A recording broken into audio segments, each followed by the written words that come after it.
cinema, o que é que vocês gostam? Esse é o princípio básico. Descobrindo fica mais fácil, porque aí você pode investir. O mercado de trabalho é cruel, mas ele dá oportunidades.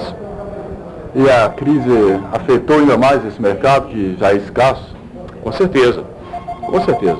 Te dou um exemplo, eu era correspondente de uma emissora no Rio de Janeiro até novembro do ano passado. Em dezembro, 15 pessoas foram demitidas de uma só vez lá, dessa emissora. Dessas 15 pessoas, a maioria estava na empresa há mais de 5 anos. Hoje eles ocuparam isso com estagiários, que saem muito mais barato. E diante da mudança que a emissora teve, eu optei por não continuar sendo correspondente, porque mudaram algumas coisas da programação e tal, e já não estavam batendo com aquilo que eu gosto de fazer, que estou habituado a fazer. Mas é a prova maior, que no mercado como o Rio de Janeiro, que é o segundo maior do país, só perde para São Paulo, a crise atingiu. E aqui não é diferente.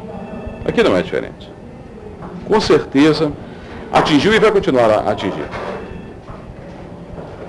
E gostaria que você comentasse também a questão da obrigatoriedade do diploma de jornalismo agora que tem se discutido. Olha, veja bem, eu sou anterior à lei que regulamentou a profissão, tá? E lei não retroage para prejudicar, ela não pode retroagir para prejudicar. Então, muitos dos que estão fazendo rádio e televisão hoje não passaram por faculdades, quando muito vão dar palestras lá hoje, tá certo? E aí eu vejo que é a questão do talento que se sobressai, é o talento que aparece. Porque na época em que eu comecei não havia a obrigatoriedade do diploma e nem havia escola para isso em número suficiente. E hoje há uma diferença, hoje você precisa estar se aprimorando a cada momento, a cada instante mais, porque a competitividade é muito maior do que na época que eu comecei. Então eu vejo com bons olhos a questão do diploma. As faculdades têm que continuar tendo os cursos. O diploma é necessário. Porque se ele não te dá base para fazer de imediato, porque você tem que aprender a fazer, é fazendo.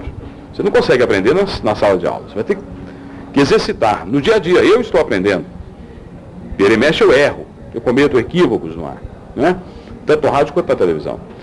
Mas eu vejo o diploma com muito bons olhos. Sempre vi. Eu acho que é necessário. Porque quanto mais você estuda, melhor você fica. Se você não fica para o mundo, fica para você mesmo. O conhecimento é muito bom. Então eu sou favorável a que as universidades continuem funcionando e que os diplomas continuem valendo. Eu vejo isso.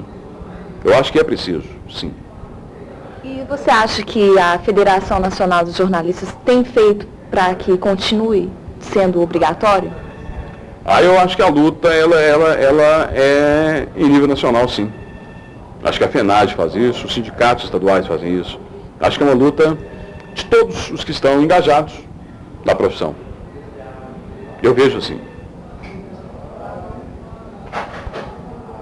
Eu queria te perguntar com relação, se você trabalha numa grande emissora de rádio hoje, e ela tem um grande papel de prestação de serviço. Queria saber como é que funciona essa questão do jornalismo, a questão da objetividade e a questão da censura que o jornalismo sofre. Como é que o jornalista tem que se posicionar perante essa questão? Bom, a primeira coisa que eu digo, e falei isso ontem no UniBH para a turma do 4º período, que eu não acredito em liberdade de imprensa. Não acredito nisso. Eu acredito em liberdade de empresa. É muito diferente.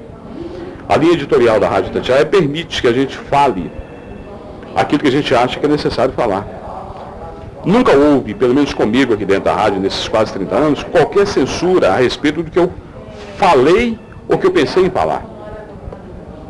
Então eu vejo que, claro que toda empresa tem interesses. Eu, se fosse dono de uma empresa, eu teria determinados interesses que não tenho enquanto empregado. Né? E eu, enquanto empregado, tenho interesses que, de repente, não são os interesses que o meu patrão tem. Mas a Rádio Itatiaia, você citou como uma grande empresa de comunicação, a Rádio Itatiaia dá total liberdade aos seus comunicadores. Porque vocês têm que entender o seguinte, é diferente o repórter do comunicador. O repórter é aquele que entra de hora em hora, entra no jornal da Itatiaia, dando uma notícia com todos os dados possíveis. O comunicador é aquele que comenta, que fala, que cobra, que às vezes dá uma espinafrada no ar. Esse é o comunicador. Há uma diferença. Então, nós que somos comunicadores na Rádio Itatiaia temos total liberdade. Sabemos o que pode e o que não pode, o que deve e o que não deve. Senão, a presidência da empresa não entregaria o microfone de maior poder do Estado nas mãos dos seus profissionais. Aqui a grande maioria tem mais de 15, 20 anos. Pessoal do esporte, pessoal do jornalismo. Então, a liberdade de empresa aqui na Itatiaia existe.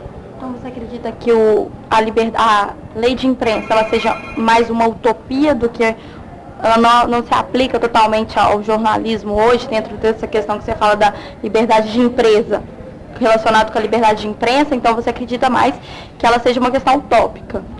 Veja bem, eu estou com 46 anos de idade, comecei aos 15, num pequeno jornal de Montes Claros, num diário, que saía 3 dias por semana. O diário que sai 3 dias já é uma brincadeira, né? Mas eu comecei lá.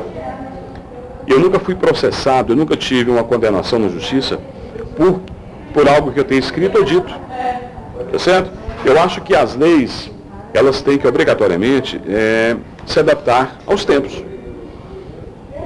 Então não adianta, não é a lei de imprensa só. É o Código Penal brasileiro, é o Código Civil, ele tem que se adaptar ao momento. E a lei de imprensa brasileira foi feita num momento passado, onde havia uma ditadura no país. Onde havia um regime de exceção no território nacional. Então eu vejo que mudanças têm que ocorrer, sim, para se adaptar aos novos tempos. A lei de imprensa, em alguns momentos, ela é muito mais dura com o jornalista do que o próprio Código de Processo Penal. Então, se for para você ser punido, e quem tiver a intenção dessa punição, se ele utilizar a lei de imprensa, ele vai te punir com muito mais veemência, muito mais força do que se você estivesse sendo punido pelo Código de Processo Penal. Então eu acho que tem que ter adaptação com o momento atual que a gente vive. E falando em adaptação, você já tem uma experiência, você sabe, você acha que houve mudança de comportamento do rádio, do jornalismo impresso com a chegada da internet como meio de divulgar a notícia? Veja bem, eu acho que a internet é um complemento do que a gente já fazia. É a questão da adaptação realmente. Quando eu comecei no rádio, ninguém pensava na tal da internet. O que nós tínhamos aqui eram fax e telex. São 2 objetos que, na verdade, vou repetir a frase, são 2 objetos que são objetos de saudade dos mais antigos. Nós só temos saudade daquilo, porque era um tempo muito bom, em que você só tinha aquilo. Internet não existia. Hoje a internet liga o mundo em questão de segundos.